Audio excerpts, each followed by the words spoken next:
তা আমি একটু জানতে চাচ্ছি যে সংসদ থেকে ওয়াকআউট করা এটা কি কোনো অপরাধের পর্যায়ে পড়বে?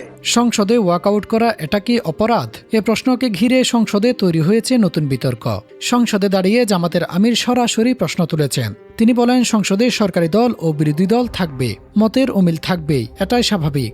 যে বিষয়ে যৌক্তিক মনে হবে সেখানে সমর্থন দেওয়া হবে, আর যেটা গ্রহণযোগ্য নয় সেখানে বিরোধিতা করা হবে, এটাই বিরোধী দলের দায়িত্ব। কিন্তু প্রশ্ন হচ্ছে, ওয়াকআউট কি সেই গণতান্ত্রিক অধিকারের অংশ?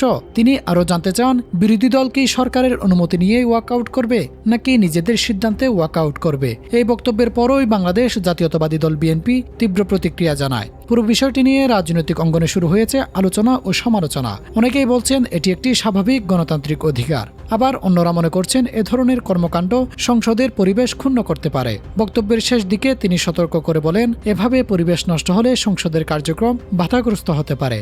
দর্শক, ওয়াকআউট গণতান্ত্রিক অধিকার নাকি রাজনৈতিক কৌশল? আপনার মতামত কি? অবশ্যই কমেন্ট করে জানাবেন। শফিউল আলম, ট্রো নিউজ।